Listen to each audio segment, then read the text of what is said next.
Langsung kita lanjutkan diskusi. Saya mau ke teman Ganjar, Mas Uki. Anda melihat ini sebagai kampanye terselubung, tidak banyak yang mengatakan seperti itu. Bahkan tadi disampaikan politik munafik katanya. Tersinggung nggak ini? Saya pikir sebenarnya statement Bang Nara ini berangkat dari sebuah persepsi negatif yang sudah terlanjur ada bahkan sebelum azan tersebut. Personal maksudnya? Personal. Oh, Saya mau nanya sama Bang Nara ya. Bang Nara ada nggak di sisinya Pak Ganjar setiap jam 4 subuh?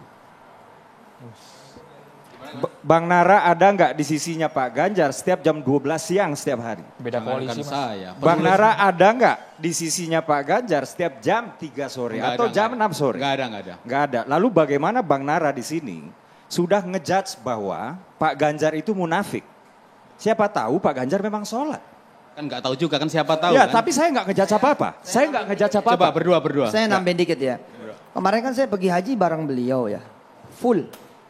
Tuh, bahkan ada saksi di sini Dan Bang Nara. nggak pernah naik ke sokmed lo, biasa aja lo. Artinya Oke. tuduhan Bang Nara saya jawab dulu. ya, tuduhan berdasarkan ketidaktahuan. Dan ini bahaya sekali. Oke. Bahaya sekali Boleh Bang saya Nara. sedikit, setengah menit. Oke. Bahkan Pak Yusuf Mansur pernah bilang, Jokowi itu Senin Kemis. Pernah 24 jam nggak di enggak juga kan? Ini Kita out of fokus ke topic. Ini Ganjar, out of Bapak-Bapak topic. ya. Kita Ini out of fokus ke topic. Ganjar Ini out of Pranowo. topic. Bukan Jadi tokoh lain. jadi tuduhan munafik Bang Nara ini sebenarnya pepesan kosong. Beliau itu nggak pernah tahu apakah Pak Ganjar itu sholat subuh apa enggak. Beliau nggak pernah tahu apakah Pak Ganjar sholat zuhur, asar dan maghrib dan isya apa enggak. Saya nggak mau ngejudge apa-apa. Tapi karena saya nggak wudhunya mungkin. salah Mas, wudhunya Karena aja salah. saya nggak Kalau biasa mungkin. pasti nggak salah wudhunya. Karena saya nggak mungkin ya membuat kesimpulan tentang religiusitas seseorang berdasarkan ketidaktahuan saya Bang Nara. Wudhunya aja salah Pak. Oh semua orang tahu wudhunya salah. Apa? Coba baju soal seperti ini lengan. nggak dilipat. Misalnya soal lengan. Wudhunya aja salah. Bang Nara. Gimana sholatnya? Bang Nara, Wudhunya aja salah. Bang Nara, dia sedang mengusap wajahnya, ya. Dia sedang mengusap wajahnya. Ada orang yang pas bagian lengan baru digulung. Ada. Kalau jadi Jadi ini prasangka aja ini Bang Nara kalau ini. jadi guru gampang, kalau emang salah betulin aja kan. Artinya nggak usah marah-marah juga. Iya. Santai aja. Apalagi Bang Nara ini jangan bikin tata tertib wudhu sendiri lah, ya. Itu kan soal kebiasaan. Ada orang yang sebelum wudhu tangannya digulung dulu. Ada yang pas bagian lengan ingin dibasuh, baru lengannya digulung. Jadi jangan bilang sekonyong-konyong wudhunya salah. Jadi menjawab itu saya pikir Bang Nara ini udah ngawur ya. Tadi saya mendengar ya, apakah ini melanggar aturan KPI apa enggak? Pertanyaannya begitu tadi ya. Saya pikir saya nggak punya kapasitas, kompetensi untuk menjawab ini ya. Walaupun ya, mungkin kita bisa melihat ini bagian dari ini adalah iklan. Oke, pertanyaannya kemudian adalah, kalau memang benar ini iklan, apakah ini politisasi agama? Iklan politik artinya? Enggak, misalnya itu iya. Ya, tapi ini bukan saya yang berwenang mengatakan. Mas Uki masih mempertanyakan juga apakah ini advertorial atau bukan itu ya? Iya, saya mempertanyakan itu ya. Okay. Saya mempertanyakan itu karena kalau memang ini adalah sebuah aturan harus jelas aturan ini berlaku untuk siapa. Karena Pak Ganjar ini belum capres, dia adalah rakyat biasa. Ya, yang kedua, ini belum masuk masa kampanye dan sebuah aturan itu punya definisi yang baku soal seperti itu. Dan definisi iklan itu apa?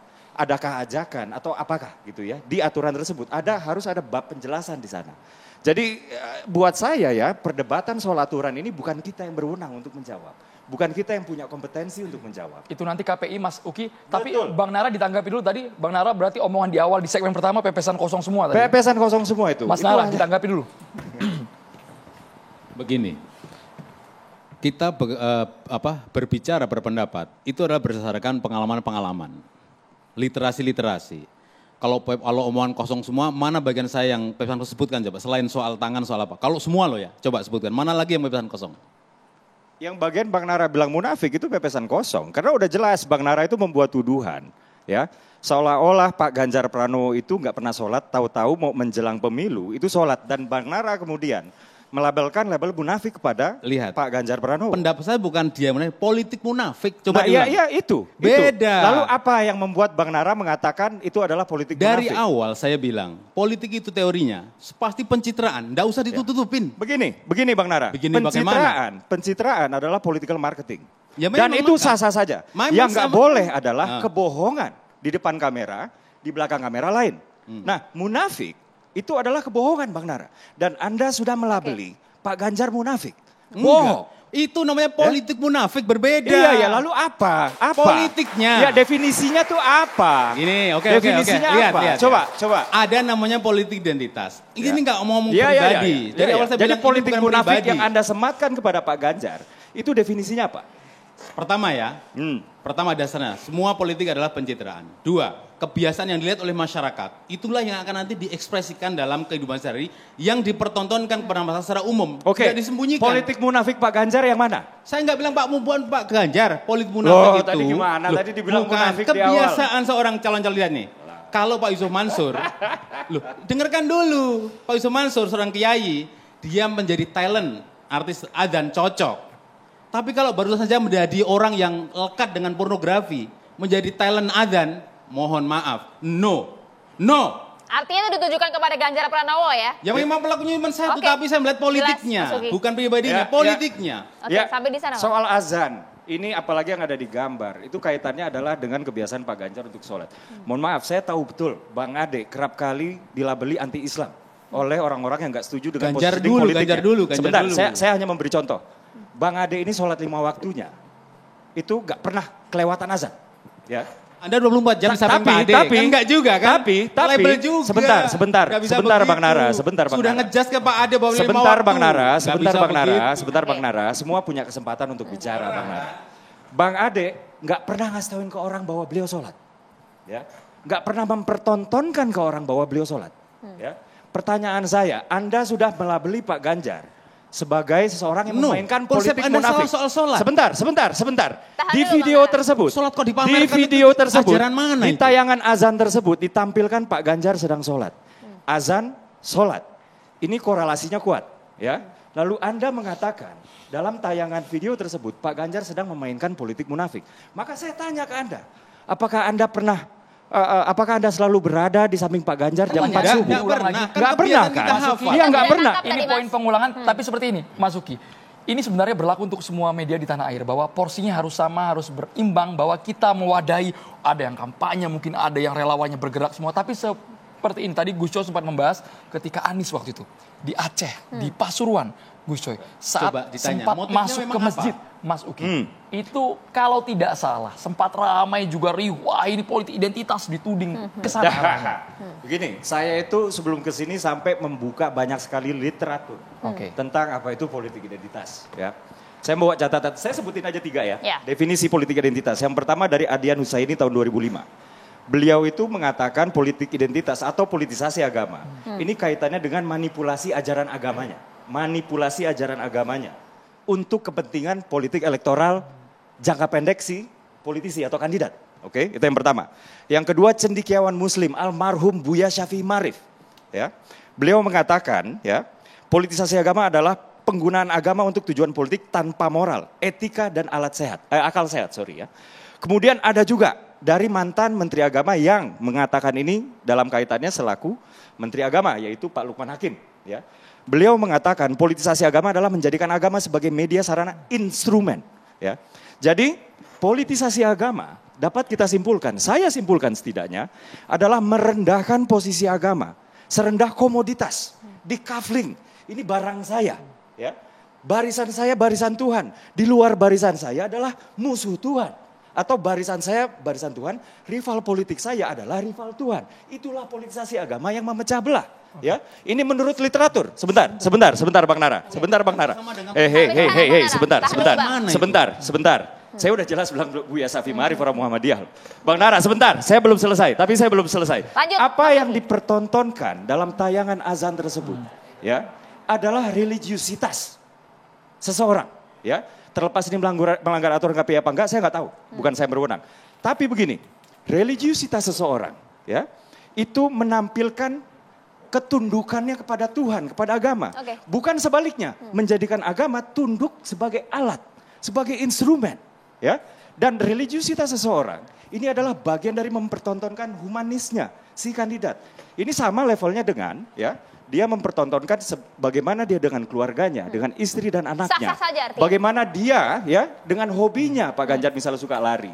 Dan religiusitasnya sah-sah saja. Oke. Toh dia nggak menjadikan agama itu sebagai instrumen, alatnya dia. Oke. Begitu. Gus Coy, saya langsung mau ke Gus Coy dulu ya.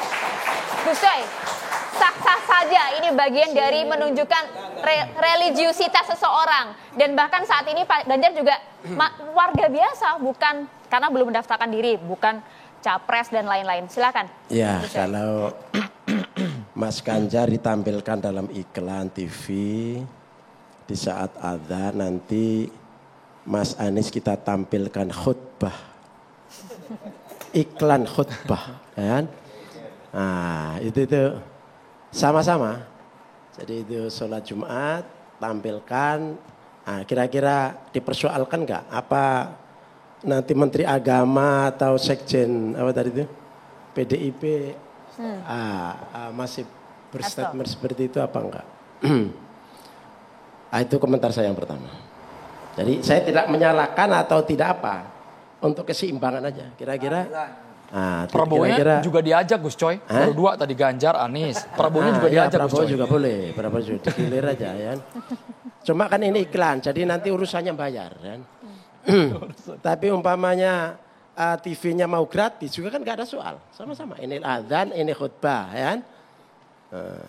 Oke, itu komentar saya yang pertama. Yang kedua adalah begini, saudara-saudara. Berpolitik di Indonesia basisnya adalah Pancasila. Berarti berketuhanan, berkemanusiaan, persatuan, musyawarah, dan keadilan. Itu basis.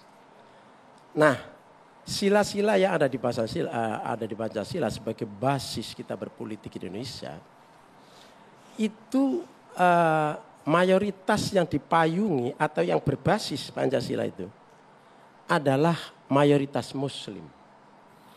Mayoritas Muslim. Dalam politik, dalam teori dasarnya, di mana saja kita berpolitik, maka kita akan selalu mempertimbangkan basis kultural masyarakat di sebuah negara itu Kristen, Katolik, atau Islam.